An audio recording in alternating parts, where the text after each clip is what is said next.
চালু হোক, কিন্তু প্রথম থেকে ভারতীয় জনতা পার্টির স্ট্যান্ড ছিল যে পরিচ্ছন্নভাবে চালু হোক, ভুয়া জব কার্ড বাতিল হোক এবং আধারের সঙ্গে জব কার্ড লিঙ্ক করতে গিয়ে 1,25,00,000 কার্ড আগেই বাদ হয়েছে, আপনারা জানেন। এবং বাংলাদেশের লোকের অ্যাকাউন্টেও, বাংলাদেশি মুসলিম অনুপ্রবেশকারীর অ্যাকাউন্টেও জব কার্ডের টাকা গেছে। কংগ্রেসের সরকার 2004 থেকে 14 মানরেগাতে দিয়েছে 14,000 কোটি টাকার বেশি পশ্চিমবঙ্গ সরকারকে। নরেন্দ্র মোদীজির নেতৃত্বে এনডিএ সরকার 2014 থেকে 2022 চুরি ধরা পড়ার পরে সাময়িক বন্ধ ছিল কাজ, তাতে দিয়েছেন মোদীজির সরকার 54,600 বেশি কোটি টাকার বেশি, অর্থাৎ 14,000 কোটি টাকা কংগ্রেসের আমলে, যার পার্ট ছিলেন মমতা ব্যানার্জি 3 বছর, আর মোদীজির আমলে 54,000 কোটি টাকা মানরেগাতে দিয়েছে 14 থেকে 22-এর 31শে ডিসেম্বর পর্যন্ত। আমাদের বক্তব্য, হাইকোর্টও যা বলেছে খারাপ কিছু বলেনি, বলেছে ফেক এবং জেনুইন সেগ্রিগেট করুন, তারপরে জেনুইন লোকেদের কাজ দিন। সুপ্রিম কোর্টও কার্যত তাই বলেছে, হাইকোর্টের অর্ডারকে কন্টিনিউ করতে বলেছে। এবং হাইকোর্টের, সুপ্রিম কোর্টের অর্ডার নিয়ে আমাদের কোনো বক্তব্য নেই, কিন্তু আমি আজকে আপনাকে একটা তথ্য তুলে ধরছি, আপ টু ডেট তথ্য। এটা রাত্রি 12টার সময় প্রত্যেকদিন আপডেট হয়ে যায়।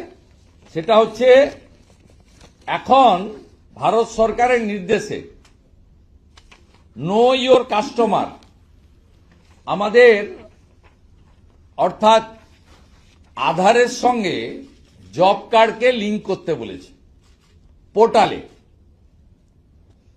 দেখুন কি ভয়ঙ্কর চিত্র, কত অবৈধ অনুপ্রবেশকারী এবং ভুয়া জব কার্ড পশ্চিমবঙ্গে আছে।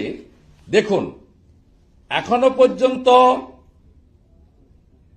2,56,38,503, মানে আগে আধারের সঙ্গে জব কার্ডের লিঙ্ক করতে গিয়েই 1 কোটির বেশি বাদ গেছিল।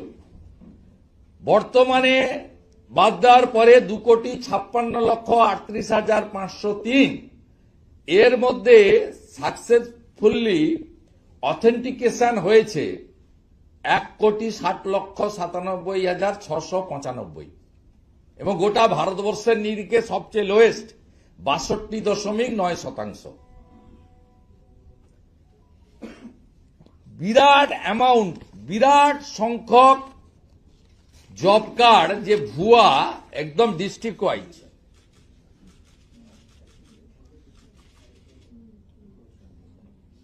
দেখুন, এবং এই জব কার্ড যাদের অথেন্টিকেট হচ্ছে না কেওয়াইসিতে, তারা কত হাজার কোটি টাকা তুলে নিয়েছে তারও তালিকা আমি যথাসময়ে আপনাদের কাছে দিয়ে দেব। একটা বড় প্রামাণ্য দলিল হিসেবে ভারতবর্ষে স্বীকৃতি হিসেবে থাকবে, ভবিষ্যৎ প্রজন্ম জানবে। আমরা প্রধানমন্ত্রীকে ধন্যবাদ দিই। আমি মাননীয় মুখ্যমন্ত্রী, তিনি এয়ারপোর্টে যাওয়ার সময় এই বন্দে মাতরমকে কেন্দ্র করে অনেকগুলি কথা বলে গেছেন। আমি গত কয়েকদিন ধরেই দেখছি, যেদিন বন্দে মাতরমের সার্ধশতবর্ষ ছিল, পতাকা দূরে সরিয়ে রেখে সমস্ত রাষ্ট্রবাদী নাগরিকরা ভারতীয় জনতা পার্টি অর্গানাইজ করেছে। আমরা সব জায়গায়, আমিও কোথাও ছিলাম, লকেট দিয়েও কোথাও ছিলেন, রাহুল দাও ছিলেন, অন্যান্য সমস্ত নেতারা, রাজ্য সভাপতি সহ কোথাও ছিলেন। আপনারা দেখেছেন, সেদিনই মমতা ব্যানার্জির মস্তিষ্ক প্রসূত রাজ্য সঙ্গীত গাওয়ার নির্দেশনামা জারি করা হয়েছিল স্কুলগুলোতে, যাতে বন্দে মাতরম কাউকে গাইতে না হয়। এটার মধ্য দিয়ে তিনি বন্দে মাতরম এবং ঋষি বঙ্কিমচন্দ্রকে এবং ভারত মাতাকে, বন্দে মাতরম হচ্ছে সঞ্জীবনী মন্ত্র, এই মন্ত্র হচ্ছে জাগরণের মন্ত্র, এই মন্ত্রকে তিনি কার্যত অপমান করেছিলেন।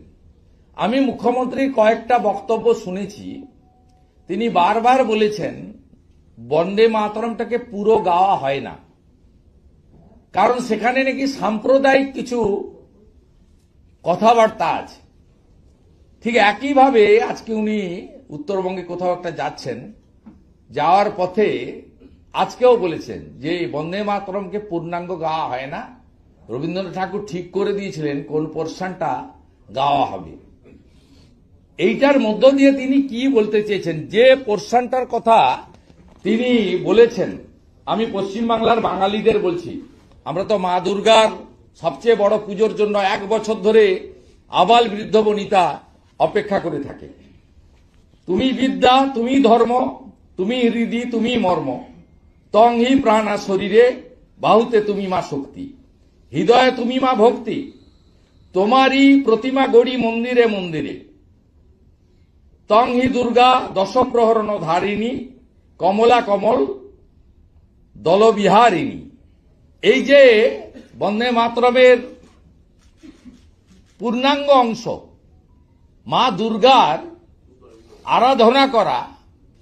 মা দুর্গা শুধু সনাতনী আরাধ্য দেবী নন, মা দুর্গা শক্তির এক শক্তি এবং আমাদের প্রেরণার আরাধ্য দেবী।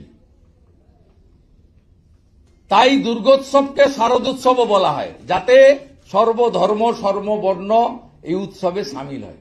আপনি কি বলতে চেয়েছেন? মন্দির মন্দির মা দুর্গা দশপ্রধারিণী, দুর্গতি নাশিনী, এই কথাগুলোর মধ্যে তুমি মা ভক্তি, তুমি মা শক্তি, এই কথাগুলো সাম্প্রদায়িক কথা। এই মহিলাকে আপনি বাঙালি বলবেন? এই মহিলাকে আপনি হিন্দু বলবেন?